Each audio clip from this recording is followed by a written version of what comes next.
You seem to have obtained employment after graduating from college, but after 6 months, you give up.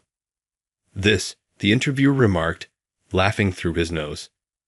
Nowadays, it's very easy for young people to abandon their professions. Although we want long-term employees, they frequently depart. They gripe about low income, the workload, their superiors, or their job.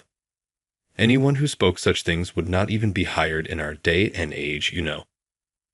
I went home and talked to Mom and Dad's framed picture. The interview today also didn't go well. However, don't worry. I'll get a decent job. I swear. I looked through my phone's employment listings. Not at all. I had no idea this business was hiring. Well, there's nothing to lose. I'll submit an application. The day of the interview then arrived. I strapped on the watch my late father left me and put on his suit. I pondered about that watch. I'm sorry. Alex Carter is my name. My age is 22. Right now, I'm making every effort to locate employment. I got a job at a corporation after I graduated from college. I didn't stay long, though. It was a fairly well-known company, but I was often overworked and the overtime was terrible. But I didn't quit for that reason. Despite my hectic schedule, I found the work to be fulfilling. My boss was the true problem. Going to work every day became a major strain, and we didn't get along. Within the organization, he was known as a newbie crusher. One by one, my fellow new hires continued to leave. I made an effort to persevere as long as I could, but by the 6-month point, I had had enough. I repeatedly brought it up with higher management, but they informed me that because he had worked for the company for so long, they couldn't fire him. There was never any change. So I gave up. I'm now putting a lot of effort into getting a job at a new company. However, it appears that no employer wants to recruit someone who quit their first job after only 6 months. The identical question is asked in every interview. Why did you quit after just 6 months? My boss hounded me. I could never say something like that in an interview. Blaming your former employer for your resignation is strictly prohibited.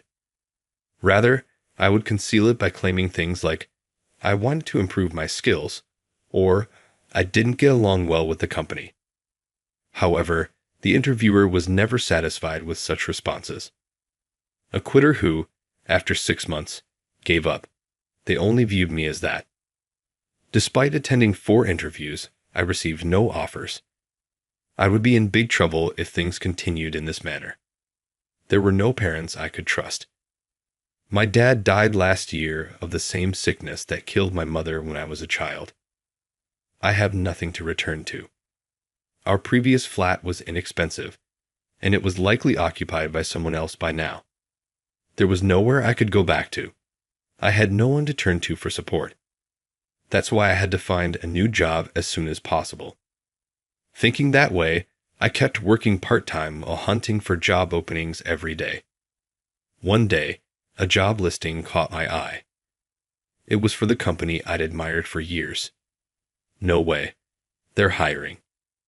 That company rarely ever posted job openings. Back in college, I checked multiple times to see if they were hiring.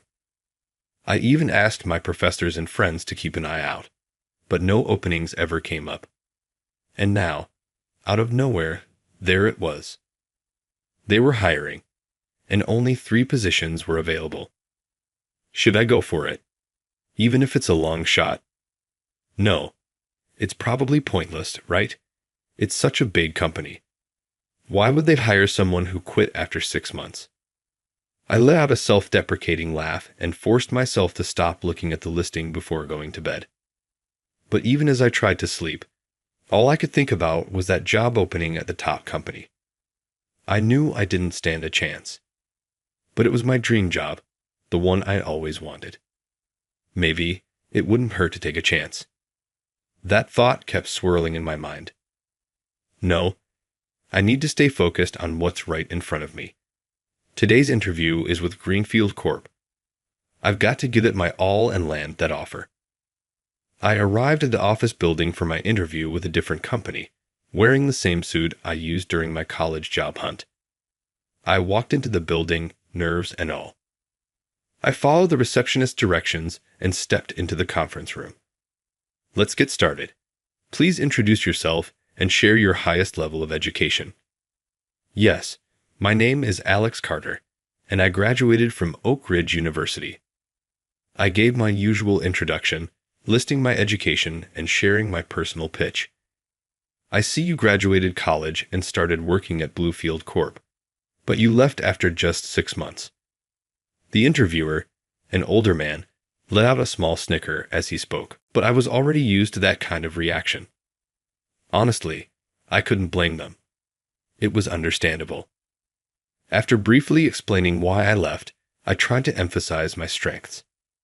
That's why I believe I can excel in sales by utilizing my strengths. I'm also pretty good with numbers, so... All right, that's enough. Sorry, young people today quit their jobs so easily. We want employees to stay long-term, but they leave in no time. They complain about disliking their work, their bosses, the workload, or low pay.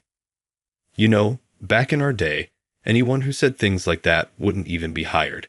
We worked for the company. Unpaid overtime was just part of life. I think kids today are incredibly lucky. And yet, new hires keep quitting. The interviewer started telling me stories about his hardships. I sometimes came across people like this in interviews. They'd go on about how tough things were in their era and how things are much easier now. The unspoken implication was always the same. You're going to quit too, aren't you? Sure, it was my decision to leave my previous company. But I wanted them to look at more than just that. No matter how much I talked about my strengths or my ambitions, the moment I explained why I left, they'd sigh in disappointment. I knew it was inevitable, but it was still crushing. And maybe you should put a bit more effort into your appearance. Is it really that bad? It's not bad, but I guess you could say you look a little too modern. You've got the freshness, but maybe not enough humility. I see. I barely remembered what questions came after that, but I remember the frustration and sadness all too well. I went home and spoke to the framed photo of Mom and Dad. Today's interview didn't go well either.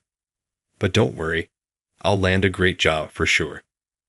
As usual, I pulled out my phone and started looking for job listings. With so many online job boards, there were tons of listings from different companies. And there was the job posting from the top company I'd seen the other day.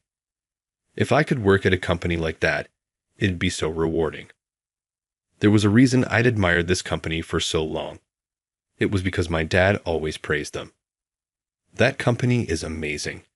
They started as a small business and grew so quickly. You've probably heard their name everywhere, right? I actually worked there for a while. It was such a great place to work. The employees were so relaxed and happy. Dad, I've heard that story dozens of times already. If it was such a great place, why'd you leave? It was a big company, and the pay must have been good too. Yeah, but I guess I found something more important than the company. What are you even talking about? That doesn't make sense. But yeah, I get it. It does sound like a fun place to work, especially with such great benefits. Oh really? Then you should totally apply. If you got a job there, I'd be so proud of you. Come on, Dad, they'd reject me during the application screening. But yeah, it would be amazing if I could work there. The most important thing is for you to work where you want to. And if you ever need anything, just tell me. I'll always have your back. Stop being so weird, Dad. Weird? It's not weird. All right then. Here comes Dad's hug attack. That's gross. Stop it. My dad laughed out loud. Thinking back, those were really fun times. After it was just me and Dad, things got tough sometimes, but I never felt lonely. Dad was always joking around like that, filling the house with laughter. But Dad's gone now. I've got to push through on my own. When I looked at the photo, it felt like Mom and Dad were smiling at me gently. Maybe I'll go grab some ice cream at the shop. I walked to the nearby store, bought some ice cream, and headed back home. As I looked up at the sky, a single shooting star streaked across. Whoa, a shooting star. This has to be a good sign. I quietly glanced down at my phone. Before I knew it, I had submitted my application to the dream company. The email stated that the results of the application screening would be sent within 3 business days. That's what it said.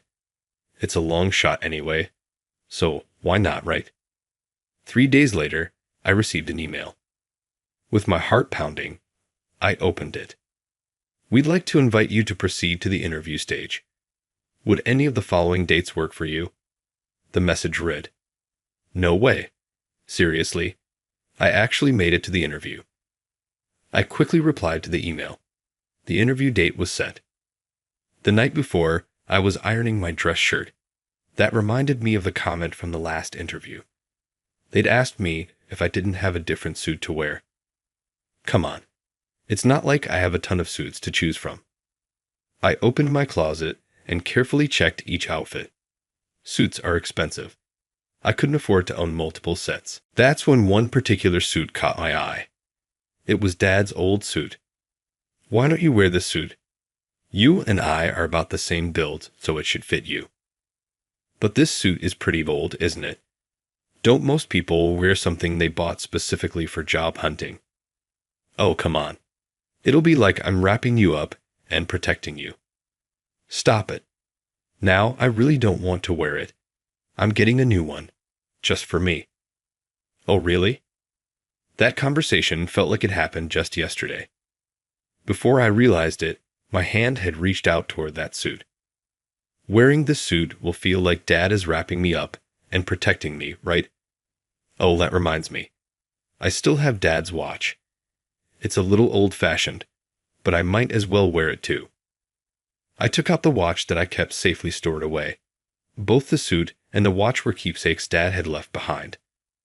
I never thought the day would come when I'd wear the suit to a job interview. I hung the suit on the hanger, placed the watch on the desk, and went to sleep. The next day, I slipped on Dad's suit, fastened his watch around my wrist, and left the house. My heart was pounding, but I kept running interview scenarios through my head.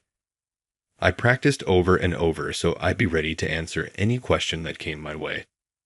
When I arrived at the interview venue, there were about 10 other people there. Everyone looked more experienced than me, and I felt myself shrink a little.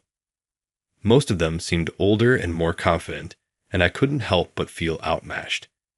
They had probably built impressive careers before coming here. Just then, a man came over and spoke to me. "Hey, how old are you?" "Me? I'm 22. "I'm 25.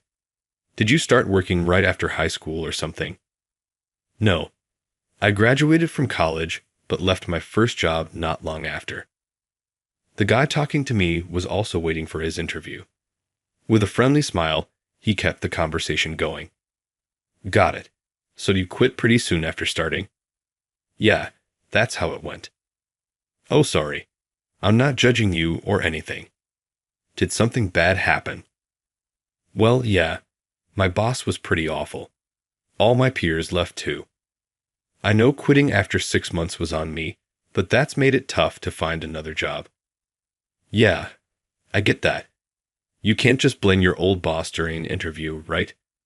It's hard to know what to say in those situations. I feel you." "Thanks. It really helps to hear that. I don't have many people I can talk to about it." "Of course. Think of me as your big brother and feel free to talk to me about anything," he said with a joking grin. My nerves eased up, and before I knew it, I was smiling too. "My name's Kevin Turner. We're rivals today, but nice to meet you. What's your name?" "I'm Alex Carter." "Nice to meet you, Kevin. Though it's kind of funny, isn't it? We're here fighting for the same spot, but I'm not really into that cutthroat vibe. I tried talking to the others, but they didn't seem interested." "Is that right? Well, I'm really glad you talked to me. It's way easier to go into an interview after having a chat with someone nice." "I like you, man." After the interview, Let's grab a bite to eat. No hard feelings either way, right? Yeah, sounds good. Kevin seemed like a really sociable guy, someone who could make friends easily. Even after just a short chat, it was clear he was a good person. He'd probably make a great salesman. I noticed a few of the others glancing our way, whispering to each other. They probably thought it was pointless to get chummy. I heard that voice. Well, I'm going to go practice for the interview. Let's both do our best. Yes, let's give it our all, Kevin. Before I knew it, it was time for the interview. I'll be conducting today's interview. Pleased to meet you. The interview will take place in the room next door. There will be other interviewers present, but I'll be the one asking most of the questions. I'll call out 2 names at a time. When your name is called, please proceed to the next room. After this explanation, the first pair of names was called. My heart pounded as I waited my turn, wondering when I'd be called. There were about 10 candidates. Only 3 would make it. It wasn't impossible. But as I looked around at everyone who seemed so capable, I started to lose confidence.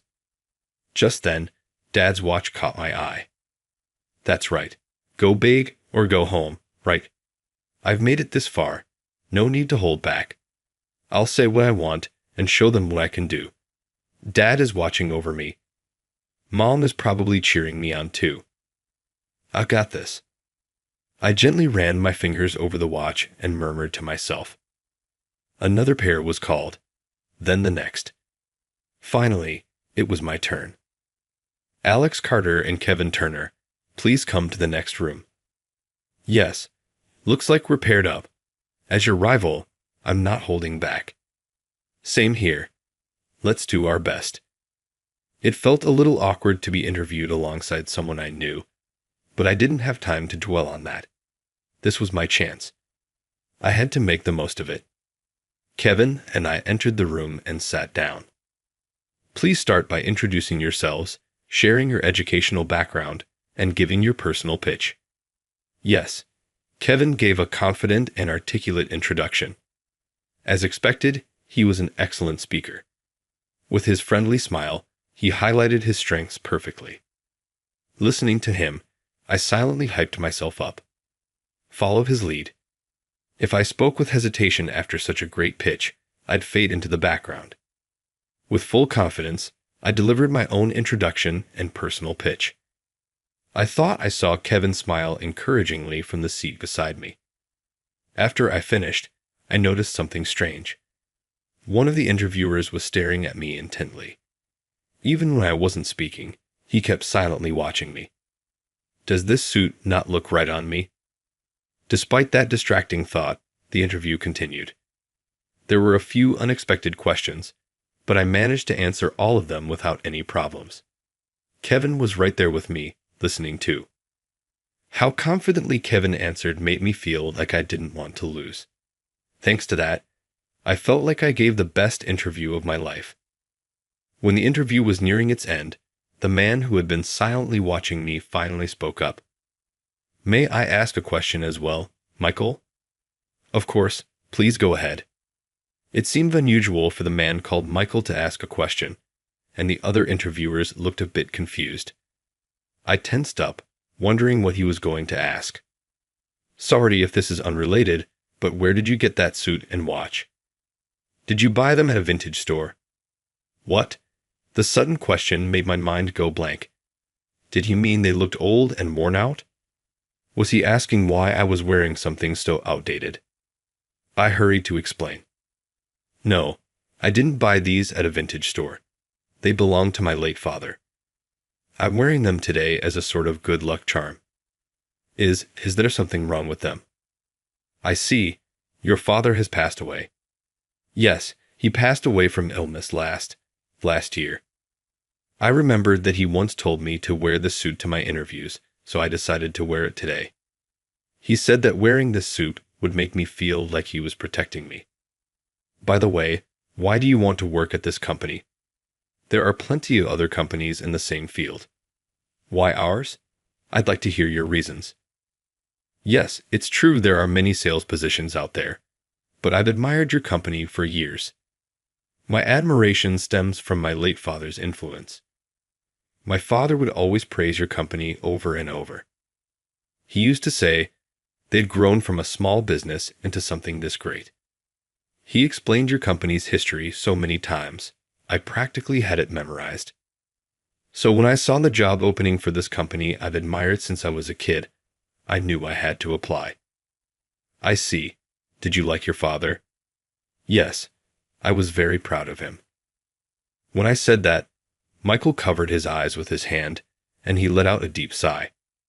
Is everything all right, Michael? That watch. I had a feeling. Sorry, I have a son too. We had a falling out and haven't spoken since. I've always hoped he's doing well somewhere. I see.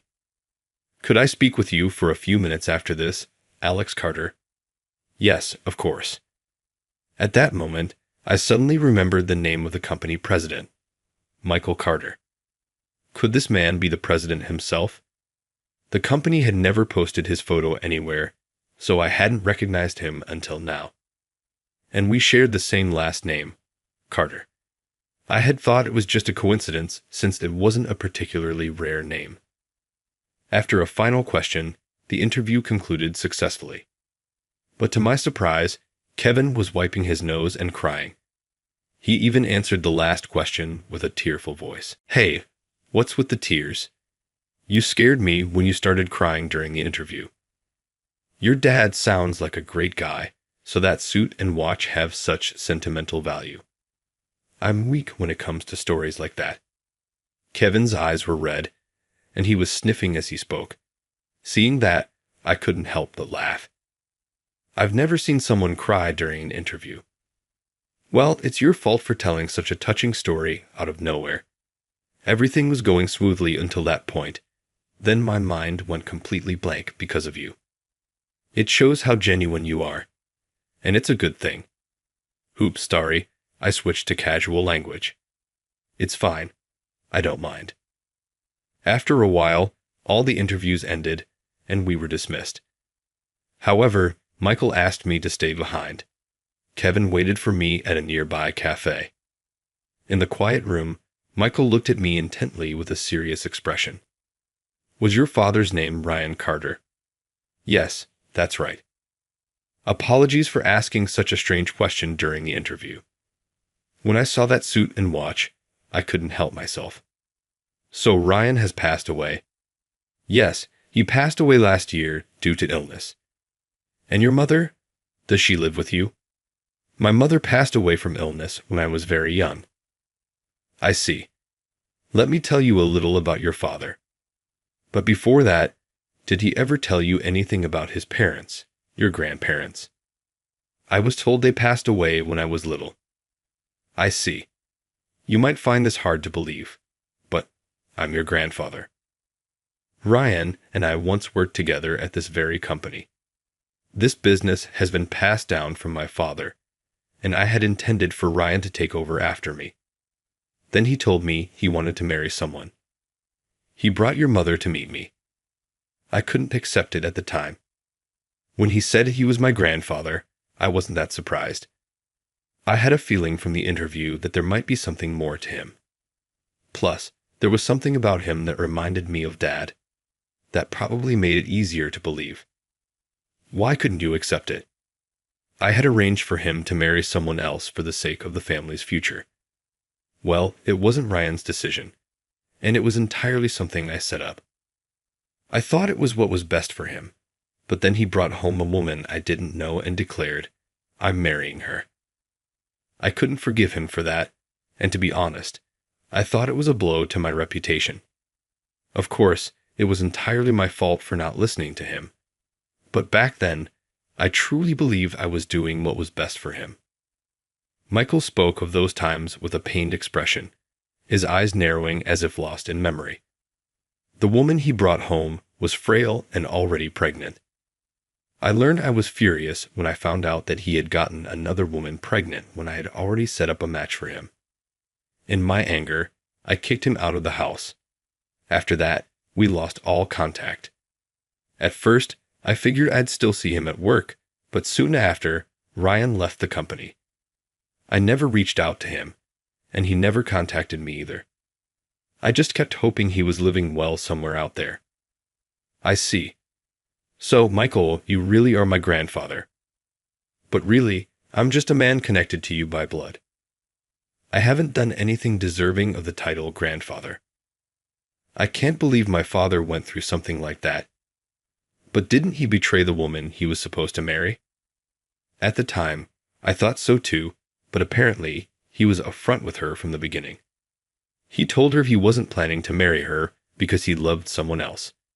She didn't take him seriously and didn't seem too bothered by it. I see. Hearing the shocking revelations, my mind struggled to process everything. My grandfather was alive, and my dad was supposed to be the next president of this company. Did he really run away with my mom? My dad, who was always smiling and hard to read, I never imagined he was hiding such a secret. By the way, that suit and watch. That suit was something Ryan bought with his very first paycheck. He and I went shopping together, and he tried on a bunch of suits, saying, "No, not this one.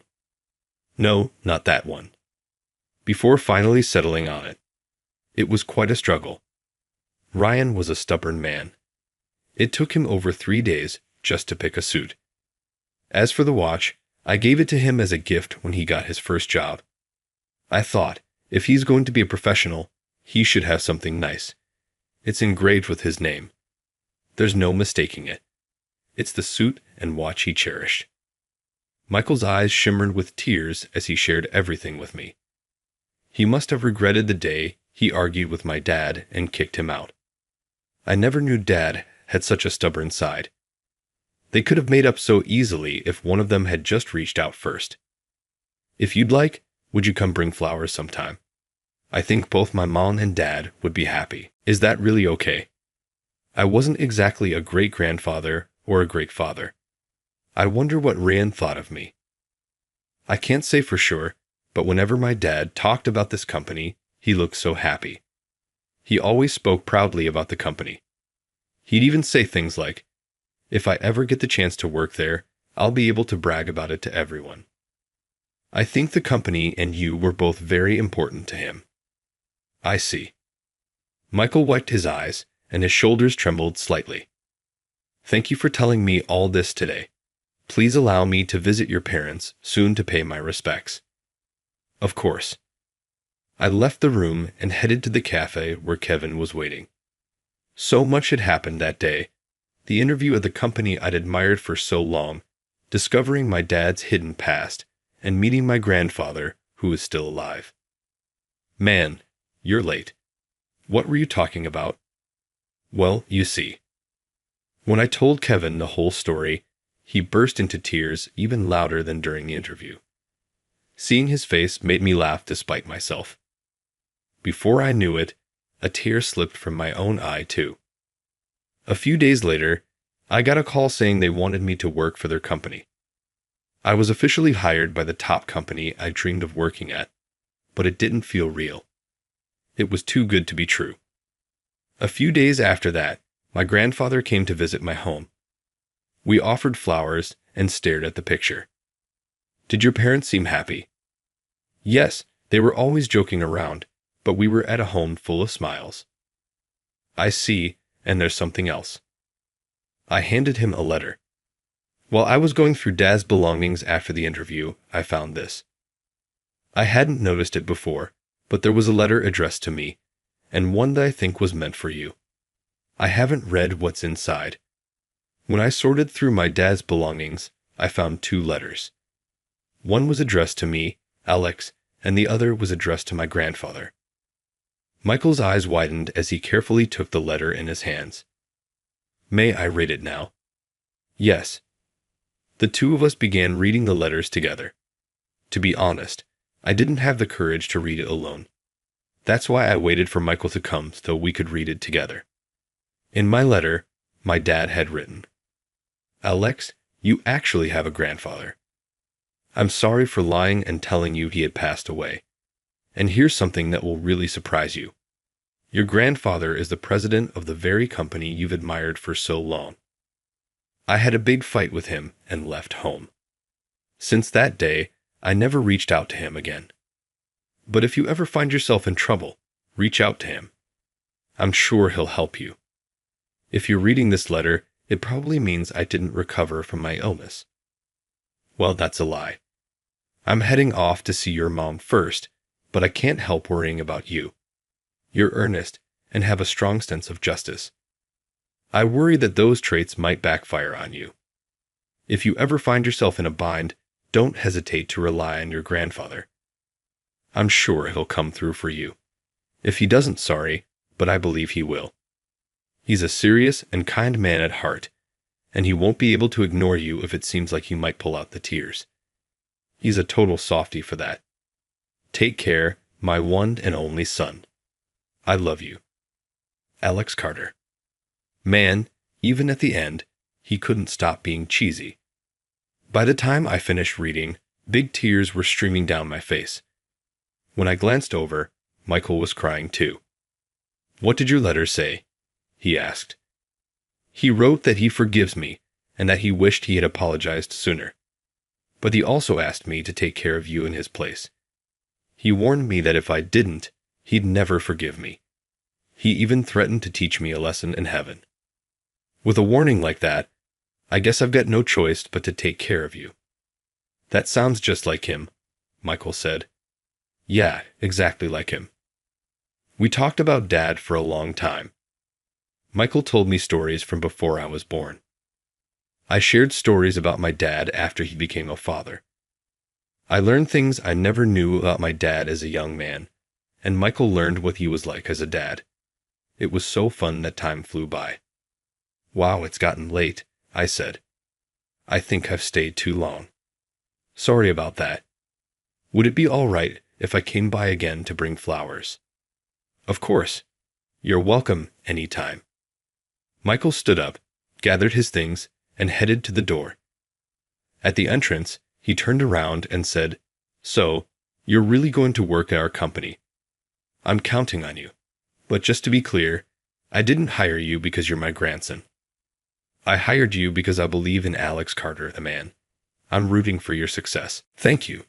I'll do my best. I had wondered if I was hired because I was his grandson, but he made it clear that wasn't the case. He saw me as an individual. He believed in me. I was just so happy. That's why, after I joined the company, I gave everything I had and worked as hard as I could. But there was one unexpected twist. Hey, you made it too, right? Looks like we're officially coworkers now. Kevin, you passed too. Let's do our best together. I made a slightly emotional but loyal friend. Kevin had also passed, and we ended up working together. The work was tough, and there was a lot to learn, but I was determined to keep giving my best at this company. Since that day, I've met with my grandfather from time to time. It still feels a little embarrassing to call him Grandpa, but I hope that one day I'll be able to say it naturally. When we meet, we always talk about my mom and dad. It's as if we're filling the time lost after my dad passed away. Michael listens to my stories with such joy in his eyes. Even though I thought I was all alone after losing both my parents, that wasn't true. I'm going to treasure my grandfather and the company he's dedicated his life to.